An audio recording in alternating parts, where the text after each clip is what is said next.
Welcome to this week's podcast episode. I brought on Charles Clay. Charles, welcome. Hey, Heather. It's so good to be here. Appreciate you having me on. Give the listeners a little background. Where do you live and what do you do? So I live in Paradise. I'm in Encinitas, California. And at the moment, I'm in Utah visiting my beloved's family. And I've been a neurokinetic therapist as well as empowerment coach. And that's led me into doing some really powerful work for men. So I hold men's groups, online trainings, and we've created a roadmap to self-healing, self-discovery, and self-mastery. Okay, I did write that down. So, but before we get into that, because I definitely want to touch on that, and I love learning about self-empowerment, but can you give me maybe the backstory about how you turned pain into purpose? And is that what started this whole thing for you? Most definitely. Okay, yeah, I so think let's go back. Yeah, I think everybody has those pinnacle moments in life that kind of like shift your whole trajectory, right? And for me, it was, I graduated from Washington State with my degree in kinesiology and ready to help save the world with fitness and health and wellness. And so I began my career in personal training. And the problem was Charles 1.0, I was training like 10 clients a day, like full throttle, adrenaline mode, running on coffee and anything to keep my energy up high, right, for my clients. And then on the weekends, Charles 1.0, I'd go out and drink and, do drugs and just pretty much all kinds of distractions and anything that was I thought was fun at the time. And that kind of led me to a number of signs, right? So the universe gives you a feather sometimes, like, hey, there's a little misalignment here. Maybe you should change your direction. And if you don't listen to that, then sometimes you get hit with a brick, right? And the brick for me was I realized I was facing like adrenal fatigue. So I would just crash hard, from all this energy output and then going out on the weekend, staying up late, kind of living two different lives. Yeah. And so teaching health and wellness and then going out and not taking good care of my body was way out of alignment for me. And so I started to make some changes, but always fell back to my old patterns, right? So it wasn't until I was up snowboarding one day in Mammoth about 9 years ago. And this is where I got hit by my Mack truck. That's like, you don't pay attention to the feather, you don't pay attention to the brick, then something severe happens to change the whole course of your life and get back into alignment. So for me, that was snowboarding in a blizzard. And it was just crazy conditions. You couldn't even see like from 10 feet in front of you. It was like a blur of a tree or anything. So we're staying low, being ready for anything. And my friends take off in front of me, and all of a sudden I'm taking off on a jump that I didn't know was there. And I'm in midair and I can't even see where there's a landing. And I'm just freaking out in this blank canvas. And so I kind of tensed up, and I remember when I landed, it felt like I just took off a cliff. So when I landed, I felt this just lightning bolt to my low back. It was like I just smashed my vertebrae, and it was so intense that I didn't know how I was gonna get down from the mountain, let alone move. Like it was like every move was met by this intense pain, right? So I'm yelling to my friends, like asking for help. I reach my phone, it's dead. So I'm stuck on this mountain, and it's just snow's coming from every which way, and I have to figure out how to get down in this immense pain. And I just remember those moments, like it really channeled my like inner Spartan warrior, really. And it took everything I could just to like snap my board off, sit on my board and slide down little by little to get as far as I could, and then pull over, take some deep breaths. And eventually I made it down the mountain. And that was the beginning of the journey. I had to go see all these doctors and see if I could get help with all this pain. And it was like an 11 out of a 10 scale.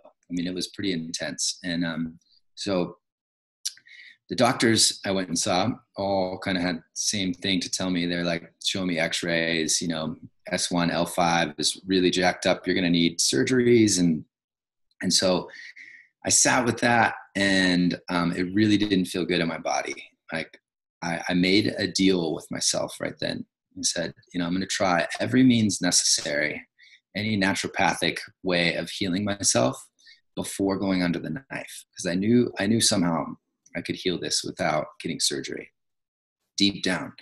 And so that took me on this journey of really having to surrender to the pain and learn the messages from it, as well as surrendering into the emotions that I did not want to feel for years.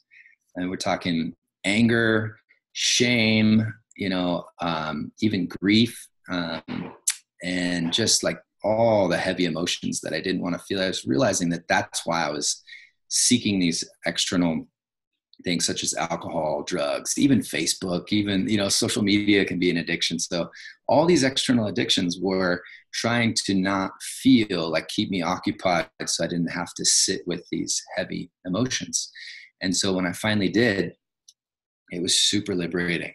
It was like, you know, this too will pass, right? So when we go to those depths, it was so beautiful to actually like cry again and feel the deep despair in these places, and then see that this too will pass. So then I dropped into a deep meditation, and I remember, you know, I was still in a lot of pain. At one point I could barely crawl to the bathroom.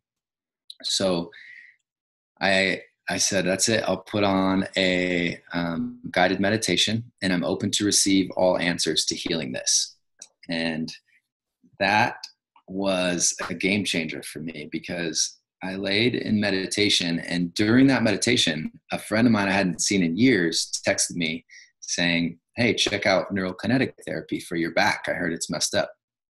So I checked that source, and all of a sudden discovered neurokinetic therapy, NKT, the work of David Weinstock. And this guy is genius. And so I started researching his work, and it was connecting so many dots for me that I knew this was an answer for me. And I got a hold of him. He set me up with one of his top students in the San Diego area. And that's when I had my first session with Christina, and she is an angel. She was just a wealth of knowledge. And I mean, I walked into her and I was like, my hip was out one side and my body was on the other side. I looked like Shakira, like stuck in a mid-hip dance move, right? I was a mess and so out of alignment, which was representative of my life at that point. So she got me on the table, did some remarkable things. She was testing my glutes, and found that there was no signal to my glutes. So I'm like, what do you mean glutes aren't firing? I have huge glutes. She's like, yep, all form, no function. Right. So then she had me clench my jaw. And as soon as I clenched the jaw, all of a sudden the glutes are firing again. And I'm like, wait a minute, what'd you just do? And so she's like, I know we just met, but she's putting on her rubber gloves. I'm like, I'm going to have to go in your mouth. I was like, you're going to do what?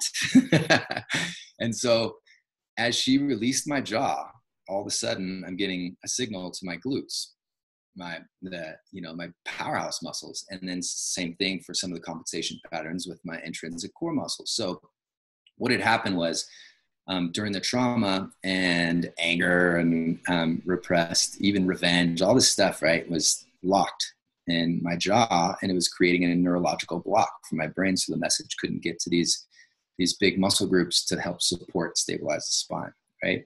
So once we cleared those, I get off the table and I was like, oh, I can move again. I'm like in alignment. I'm like just ecstatic, right? And I had this epiphany in that moment that I need to learn this. So that took me on the journey to studying under David Weinstock, getting to take the most amazing courses with NKT and becoming a neurokinetic therapist. And that's where it really shifted from my pain into purpose, because I was able to not only heal myself, but then use these gifts that I gained in that whole journey to help others understand their body and to help others read into the messages and and pay attention to the feather instead of the brick in the Mack truck, And so I've been able to help a great deal of people also avoid getting surgery and going under the knife from experiencing some chronic pain and all kinds of issues from back pain to neck. And so that was a huge milestone in my awakening, in my journey, and realizing, like looking back, I'm like, wow, that accident that was so painful was such a gift to me, to put me on the trajectory to where I'm at now. And so as I took on more clients and, was really elevated my practice, and I was able to help a lot of people through that, I realized that there's even deeper lying things beneath the pain, right? When we're able to surrender to pain, there's usually an emotional component, and there's usually a metaphysical component, and then the physiological aspect. So that broadened my research and my field of study. So it was always the last thing that I wanted to look at, right? Like my body was full of aches and pains, and I didn't want to look at the emotional component because I was so science-minded, right? I was like, no, there's gotta be some way to figure this out physically. And so it wasn't until I discovered the magic in the emotional component and the metaphysics behind it that now I'm able to share these gifts in group training and a roadmap to self-mastery, which has been so profound. And it's been really exciting to see the results that the men have been getting. Okay, so I know you saw me, but I was taking tons of notes, and I have so many questions for you, and I think there's so many deep things that you touched on, and I want to ask you about. But the big thing, if I hope people will take away from your story, is that life is happening for you, not to you, because I feel the majority of people always step into victimhood. They would have gone through that accident, and oh my God, my life is over, and I'm going to be all this pain and damage in my back, and then use that for the rest of their life. And instead, you were able to step into it and be strong enough to go, okay, I'm not going under the knife. I'm going to find another way. And is that because of your kinesiology background? That was more of a deep intuitive sense. Okay. And so, and that's one of the things that it's really hard for us to listen to that voice if we're not able to quiet the mind.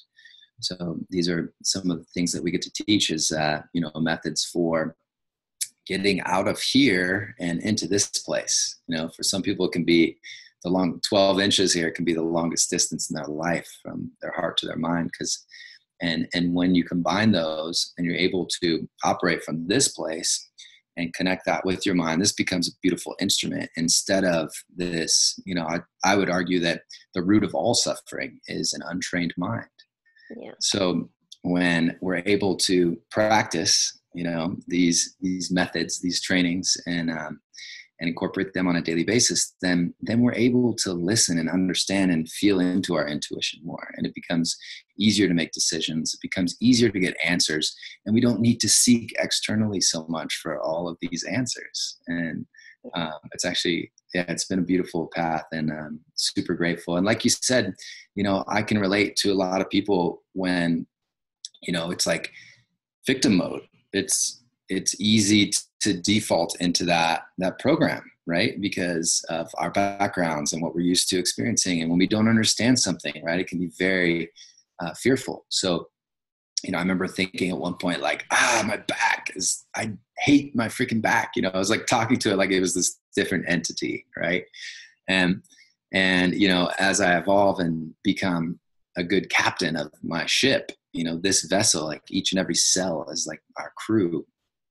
And we are vibrational beings. So being able to take care of our crew, and each time we're saying, I feel fat here, or I don't look the way I want here, what are you telling? What's that vibration that you're giving your body and those cells, right? You're like telling them to jump ship. It's time to jump overboard. And that's what can create this ease in the body, right? So being a good captain of your ship has been such a blessing, and just one of the great things that we get to share with some of these methods to getting out of the mind, back into the heart, connecting these two. So a good example of when you know you're there is instead of like Distractionville, where everything's like, shiny things, you know, I got to go here, Facebook, to-do list, and all these things that create stress. And then you feel a stress response in the body. It's really hard to operate and make really wise decisions from that place. You know, it's great. That fight or flight mode's awesome if we need to deadlift a car off somebody's leg if they're injured, right? But it's not something that we need to be on a daily basis. In fact, it really like has detrimental, you know, devastating effects on the body after staying in this fight or flight mode for long periods of time. And I've experienced that. So now getting to experience the other end of the spectrum where you can go from a place of like, oh, okay, what can I get out of this, of the mind, to dropping in, taking deep breaths, getting into a meditative state and realizing, wow, look at everything I have to give. And it's such a different place to operate from and to make decisions from and to listen from and be in this state of receptivity to get answers. And it's beautiful. Well, that's something you touched on when you were in that meditation and you went into it, you asked for help, and literally that's how quickly things can change. You asked for help and you woke up from the meditation with a text from a friend. Yep. So my question is, how long have you been meditating? Because, all right, so wait, let me back up. Some people think it's woo-woo-y, and I'm telling you, I get messages nearly daily about the importance of meditation, how we need to meditate, quiet the mind in order to have that, to surrender, let go, let flow, right? Mm-hmm. Mm-hmm. How did you get started? How long have you been doing it? Yeah, well over a decade. You know, I got into meditation same around the time when I realized I was in adrenal fatigue. And again, that was a gift to me too, to realize like, wow, I'm just hitting these walls and then I'm super fatigued after trying to train 10 clients a day.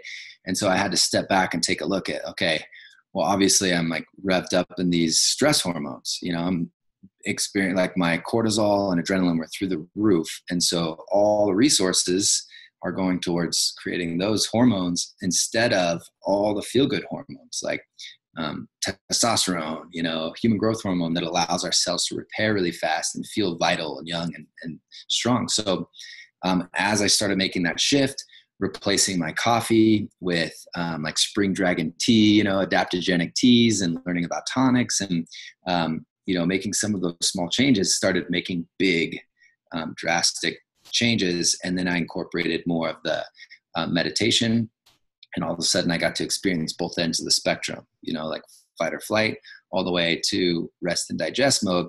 And it took a while. You know, I was like, I got really frustrated at first. I was like, what? I can't sit here still for like 5 minutes. You know, it was even that was a challenge, right? And I say, if you can't meditate for 10 minutes, then you should meditate for an hour. So I just kept at it, you know, and I got a little bit deeper each time. And then it became really profound. That was the beginning of a deep level of self-discovery and taking our magic wand, I call it, right? We each have our greatest asset in our life.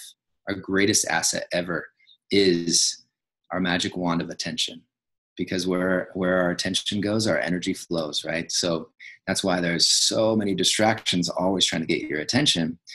And that is our greatest asset. So I always encourage people to take the time to take your greatest asset inward and see and feel and tune in to the infinite intelligence that's already available to us in each and every cell.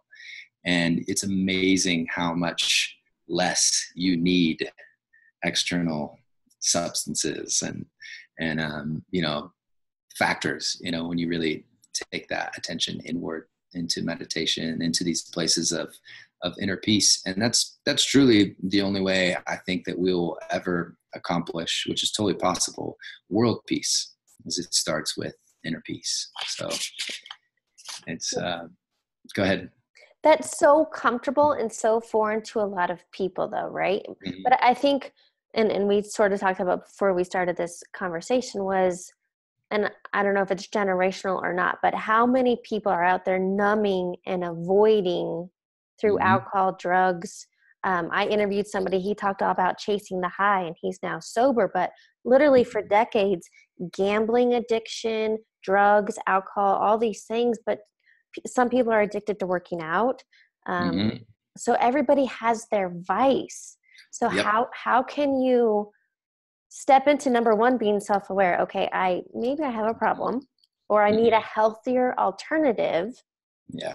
How do you step into that space to get, like, you are glowing. So how do you go from, it sounds like you used to live this dual life, into just much more awareness and spirituality and grounded and Mm-hmm. It's a practice. It's, I still get signs. I'll see like the Charles 1.0 programs, it'd be like, your Windows 2007 software like pops up, right? And it's like, oh, I want to go do, spend an hour on Facebook doing nothing, or, do a Netflix binge, right? And those things it's okay. But if we can come from a place of like, taking a few deep breaths and noticing, like, is this really going to serve me? Like, what information am I putting in my brain? Is that helping each and every cell in my body and really allowing me to align with my purpose, which will lead to ultimate fulfillment? When we take a moment to check in with those things, and that goes for everything, like all the external substances. I battled this stuff. I just called myself a social drinker. I realized denial is not just a river in Egypt. It's a real thing. So I was in denial for so long until finally I was like, okay, I need to take a break from this. I need to take some space. So I took a month without alcohol, right? And then what happened? I started noticing that slowly I was craving more marijuana, right? So as I was quitting the alcohol, then I started, smoking pot. And then I realized, okay, I'm just transferring it to that. So I'm going to quit alcohol and smoking weed. Then all of a sudden I was like eating more sugar. And I'm like, where is this heading, right? So this is the real self-discovery. This is where the journey really gets unique, because what I found was that by taking that journey inward and realizing like my attachments and my the energetic pull to all these substances that I'd been relying on to not feel something, to escape something, or to try to reach a level of a heightened state by using these external things, were not really serving me. And as I started taking space from them, then I could start realizing like why it was that I was calling on these, like for, when I used to smoke a lot of Mary Jane, it was because lungs, right? So lungs, we know in Chinese medicine, represent life force. And so it was not wanting to feel grief, right? So bringing in new life limits that. So I had experienced so much death in my family and with the ones I love so much that I didn't want to process all that. I wanted to like, hey, I think I'm through that. Like, I want to move on, but we can't just run from these feelings. They are like, we're like packing them in our backpack, and they just weigh us down and weigh us down and weigh us down. And so that took me on a huge emotional intelligence journey by getting separation from these substances and realizing that, that's why I was craving marijuana, was because I didn't want to feel grief, right? So then I would actually sit with the grief. And in that, I would find something beautiful, and sadness. And I would go through each of these emotions that I was trying to hide from and realize that, wow, like there's actually a lot of beauty in sadness, and so I found these golden nuggets at the bottom of each emotion, and I'm able to share some of those now. And that helped me on my journey, both not needing the magnetism towards these substances, but also like really learning that it's okay to feel everything. In fact, we're here enjoying these human bodies. We spend all this time on this technology and smartphones and everything, but the greatest technology is right here. It's our human bodies, and so when we're looking externally for everything, then we're missing out on some of the greatest assets that we have. It's like, so as I realized, each emotion, this full spectrum of our human experience, we have to feel it all. Like there's no getting out of it. We all try to hide the fact that we feel shame sometimes, or that, we don't want to feel grief, or we're depressed or whatever. Like everybody's experienced it. Like we're all in this together. It's the same emotions that everybody's experiencing in their own way. Right. So why not invite that in and feel it in real time, instead of packing it on the backpack, which, builds up, weighs us down, creates issues in our tissues eventually, because, emotions are energy in motion. So when we try to resist, it just persists and becomes, manifests as pain in the body. And you can actually be grateful for the pain. It took me a long time to come to being able to say that, because I've experienced so much pain, and realizing that, wow, pain is essentially a check engine light from your body, trying to prevent you from a major breakdown. So it's information. So, and I've been really fortunate enough to find a number of really unique ways to translate that information and use that to clear a lot of these blocks, a lot of the issues and tissues, and a lot of the, see the underlying metaphysics behind why we're experiencing this, pain, and why this is happening to you. And then when you get these aha moments, it's just fascinating to see my clients like realize like, oh, that's why this is happening. And that's why my low back pain was bothering me for so many years. And then all of a sudden they're able to do a mind and body tune-up, and they feel like full alignment, so much more energy flow, and being able to sit with some of these emotions that they've been holding for so long, all of a sudden it's like liberation to the max. You just feel lighter. Or like, just, like when I got off that table, my first neurokinetic therapy session, I was like dancing. I gave Christina a big hug and was like, I need to learn this. It's this epiphany. So for all of the viewers, I encourage you to really think about like, what have been your biggest challenges? What have been your biggest pain points? And if you really dive into that, what did you gain from it? What can you learn from those experiences? Because that's usually where some of our greatest gifts lie. That's usually where some of our passion can be ignited from those places. That's where we can learn so much about ourselves, and then take from those experiences, those tragic challenges or struggles, the golden nuggets, right? The blessings and the lessons. And that's what we get to share with others that are on that similar journey. And that completes the hero's journey, only to begin another one, right? Yeah. I mean, I totally feel everything you're saying. And it actually reminded me, high school, for years, I carried around this little thing and I taped it up. So I laminated it in my wallet, but it said, wherever you go, there you are. Mm-hmm. And that's the big thing about the emotions. I think so many people are seeking travel or seeking the distractions to not feel. But no matter if you move to a new city, shit's not going to change for you, because wherever you go, there you are. You're carrying it with you in your backpack. Yeah, that's how I put it, because it weighs us down. Yeah. It slows us down. It prevents us from experiencing, all the greatest things that we can in this life, if we're not willing to go to the depths and feel it, to heal it. So that's really why I've been called to work with men specifically, because they, like myself, have just been conditioned to be strong. We can't show weakness.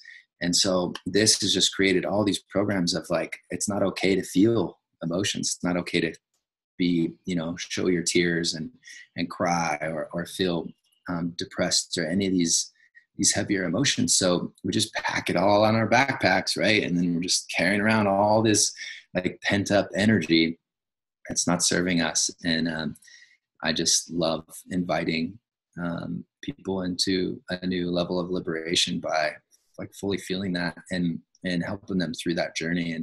And one of the ways been able to do that is just through the power of numbers, like it's the old version. Again, I always use the analogy, Charles 1.0. When I was dealing with my stuff, like I got, have an emotional breakdown, I would run off to my man cave. And I'm sure a lot of men can relate to this. And I would try to process it on my own and like do some writing, journaling, my practices, and wait till I was feeling better to come back out. All right, I'm ready to help save the world again, right? But that's the old way of doing things. That's like hiding out, isolating. I'm trying to go through my process alone. I had a lot of fear about being seen in my emotions. I had a lot of shame around that. So because of those programs of weakness, and that our culture is just, so prevalent with instilling in men especially. And so, being able to move through that, it's such a beautiful thing to be able to sit with those heavy emotions and do it with others. Like that's why the roadmap to self-mastery is so powerful, because it's not just an internal journey. It's also realizing like how much help and resources and support there is when combined with the right group and the right container. So it's been really amazing to see, these groups of men just grow and flourish and align with their purpose and have the courage to share their greatest gifts, talents, and passions with the world. So it's such an honor to do this work. So I have a question for you, because I feel like you've given so many little golden nuggets, so many tidbits, so many takeaways. What is the number one takeaway you want listeners to get from this conversation?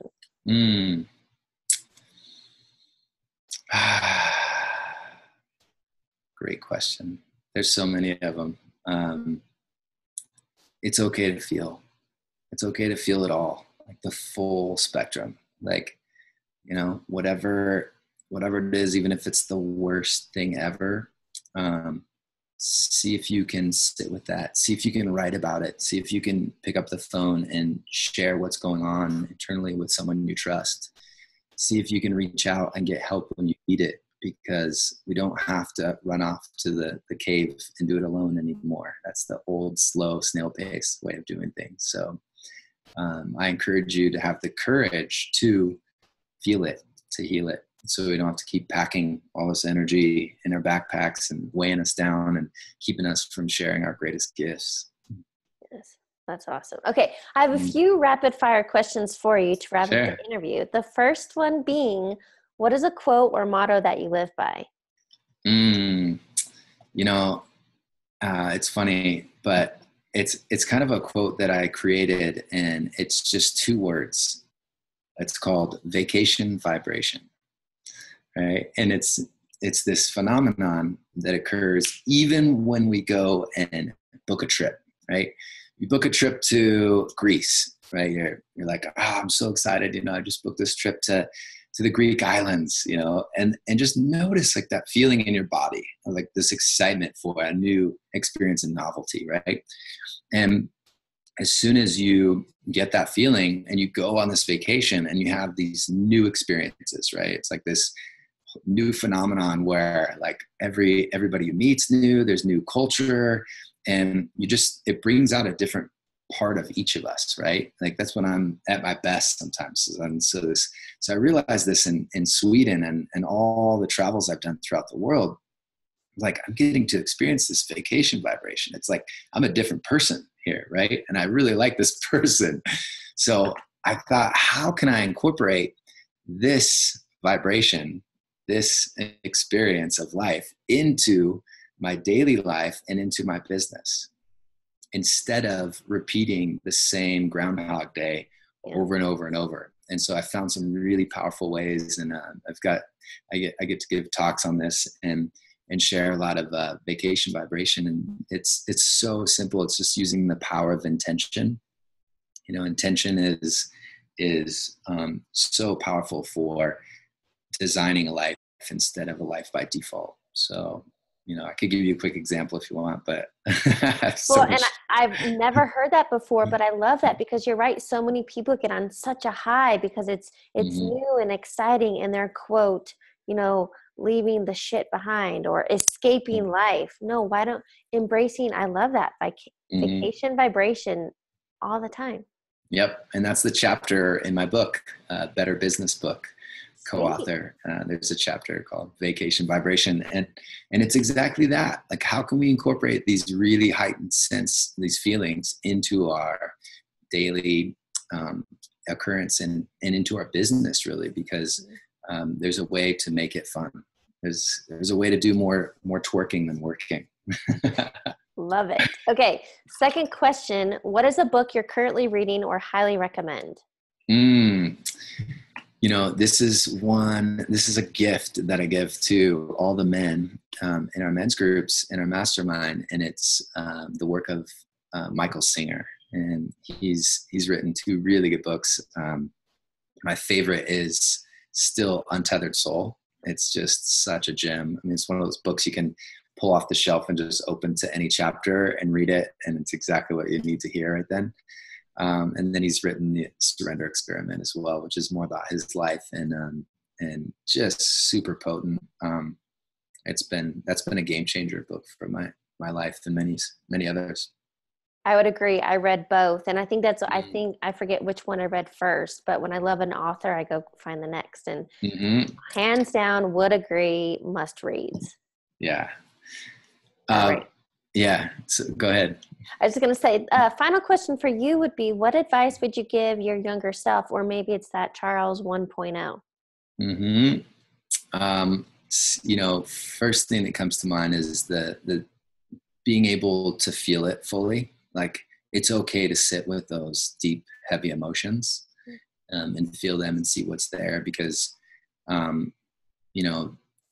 I'll admit, and probably a lot of people can relate. When I lost my mother when I was 10. So when I was 10 years old and lost the woman that I loved the most, and I remember sitting at her funeral next to my brother and trying not to cry because of this program I picked up, this belief around like men shouldn't cry and we can't show weakness. And so that was just this heavy burden of sadness that I just packed in my backpack for like years to unfold. Right. So I'm really fortunate because my brother, my youngest brother, I have a big family, and he's 12 now. So when he was around 10, around the same age as I was, we lost my father 2 years ago. And so, that helped me find my tears again really deeply and be seen fully in my sadness. And that's where I found like so much beauty in just the emotion of sadness, like being able to sit with the fact that my dad is right here on his deathbed and I'm just crying my eyes out, like ugly cry, like just letting it all out. And that's an expression of how much he means to me, and I got to like fully share everything that was on my heart before he passed from this life. So that was such a gift. And the fact that my brother was the same age as I was when I lost my mom, it's like getting to be there for my younger self, like getting to be there for my brother through this and let him know that it's okay to feel. It's been such a blessing. That's been, one of those many golden nuggets. You gave me chills for all that. And I 100% agree. It's to be okay with feeling the feelings. And I love that there's a men's group here in Denver, and I know Lewis Howes wrote his book, Mask and Masculinity, but it's awesome that so many men are stepping up and getting back into authenticity and the quote vulnerability and feeling our emotions. So Thank you so much for sharing your story, and I love what you're doing. Yeah, likewise, Heather. Appreciate you and all that you do, and it's such an honor to be here sharing.